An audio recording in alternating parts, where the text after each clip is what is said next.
in here, right, you don't get to see the leaders direct, you watch it on the screen, but then you're swamped by politicians from the 5 parties here, from parties who aren't here, and they tell you then what they think. But the best thing normally to do is just ignore what they say and go with your first impression. And what do you think about the messages that party spokespeople deliver at the end? Are they useful? You know, some reinforce what you think, others might challenge it, but to be honest, most of it is just a load of bollocks.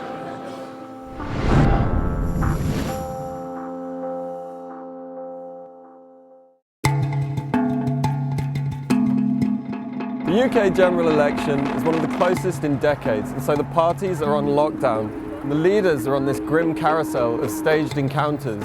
We're going on the campaign trail because we want to see this process. We want to find out what it means for ordinary voters.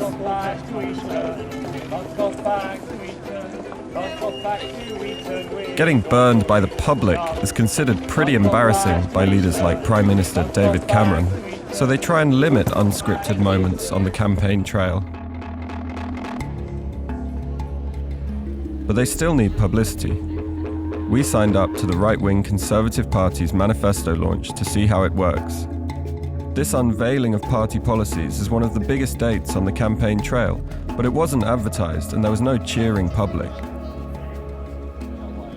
Everybody attending, including journalists, party activists, and students, had to pre-register, and we were told not to film during the speeches. Dozens of press milled around outside waiting for Cameron. This is such a marginal election campaign. Any screw-up could make the difference of those few hundred votes in a few seats. There is a sense that they take you to out-of-town business centres where you can't really muscle in as they come in, you can't really grab them as they come out. It's all incredibly controlled in that sense. And actually, a lot of these politicians would do really well from some encounters with Mrs. Duffy type people, that they're actually capable of dealing with people who have spirited different opinions from them.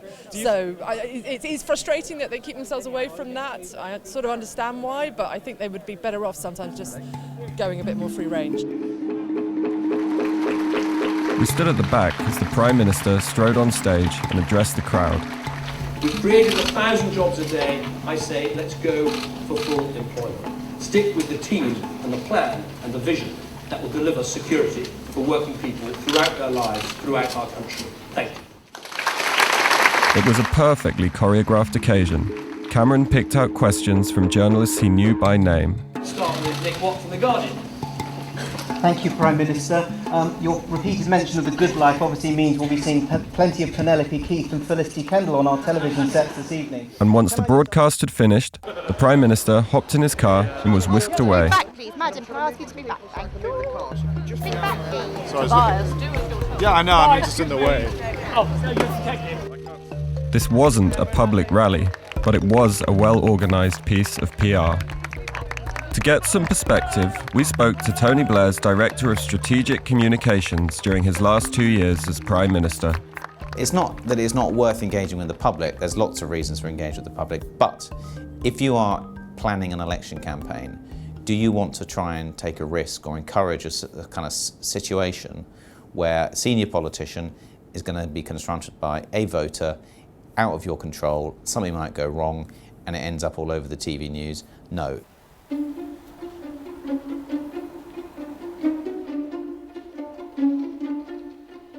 We're here in Carshalton, a little town south of London, waiting for Nick Clegg, the leader of the Liberal Democrats, to roll into town with his battle bus and visit a gallery and a bakery. The Liberal Democrats is the UK's third largest party by seats, so its leader, Nick Clegg, seems to be more willing to risk actually meeting voters. We join them to find out what happens when he does. The party tried to charge us £750 each for a single day on their press bus, so we said we'd just drive to Carshalton. We were told there was no room for us in the small gallery. Outside, Clegg and his entourage stopped for a casual chat with some builders. Yeah, I've heard like St Heliers looking to close, and that would be a big problem. This is the man who single-handedly championed keeping St Heliers open. Let's say, because most young people don't feel like they can relate to most politicians. I don't think the whole election thing, it doesn't really appeal to the younger generation.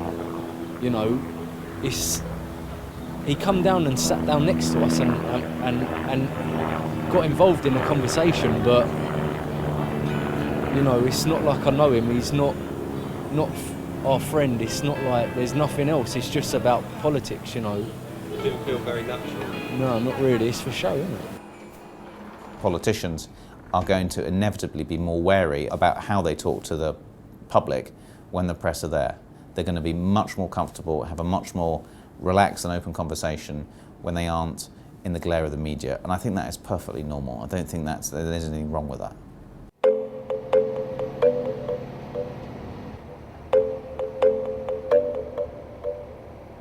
Wherever the leaders go, a coachload of journalists isn't far behind. And today, the left-wing Labour Party is busing us up to Lincoln in the north of England, where the leader, Ed Miliband, is launching a manifesto for young people, a kind of highlights reel of policies that particularly benefit the young. Hi everyone, why don't people shimmy over? We need to get a gang going. Gang of enthusiastic supporters, so...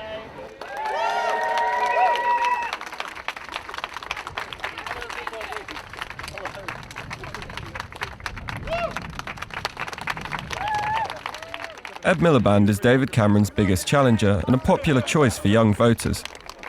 The students we spoke to had been contacted by organisers a day before to register their attendance. Before the event, we asked several Labour aides if it would be all right for us to ask Miliband a question. They said no. They told us it hadn't been agreed in advance. It's time to open up careers in all the top professions to all our young people. But luckily, Ed was taking questions from the audience. The gentleman in the green who's behind. Oh, actually, I said, and then you get the guy at the front too, yeah. Hi there. Hello, Ben Bryant from Vice News. From where? Vice News. Sorry. What does Vice News do? We make films, we write stories. So one of the criticisms of this election campaign has been how tightly controlled it is. Yeah. I mean, you yourself have only done one real walkabout with voters so far. Don't you think that all of this stage management bullshit is particularly alienating for young people? Look, you know, Ben, you'll have to make your own judgment about this event. I mean, after all, I got the question from you. These questions are not planted questions. I try and engage as much as possible in this election campaign. And you know, I think if you compare myself and David Cameron, I'm doing these kind of events with questions from all comers regularly, once every couple of days. I'm going to keep doing it right to the end of this election campaign. And I think that's actually what people want to see. I wanted to believe Ed, but looking around the room, I wasn't convinced.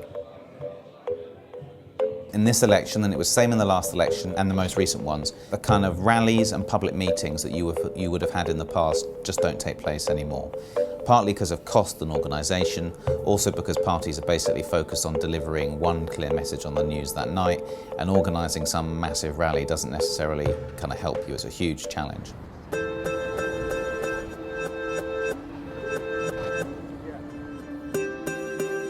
We've come to Central Hall, Westminster, for the BBC Leaders Debate. And while the politicians are on screen, we're going to be backstage with the people who are shaping the headlines. The BBC election debate is supposed to be a centrepiece in the campaign, but the Prime Minister didn't even bother to turn up, pretending he hadn't been invited. Backstage, in the so-called spin room, journalists prepped for the debate. Good evening and welcome to the magnificent Central Hall, Westminster in London. But are we going to have a choice on? No, I think no is the answer. So progressive change is what the country is crying out for. Then if we work together, we can lock David Cameron out of Downing Street. And the other thing that you're really not focusing on is making big multinational companies pay their way. And that's what we desperately need. We're in the spin room. What is this place? Right, in here, all right, you don't get to see the leaders direct. You watch it on the screen, but then you're swamped by politicians from the 5 parties here, from parties who aren't here. The Liberal Democrats have turned up, the Tories have turned up, they've all come, and they tell you then what they think. But the best thing normally to do is just ignore what they say and go with your first impression. And what do you think about the messages that the party spokespeople deliver at the end? Are they useful? You know, some reinforce what you think, others might challenge it, but to be honest, most of it is just a load of bollocks. So we're just coming to the end of the debate now. The party spokespeople are assembling all around this area, and we're about to see the spin room come alive.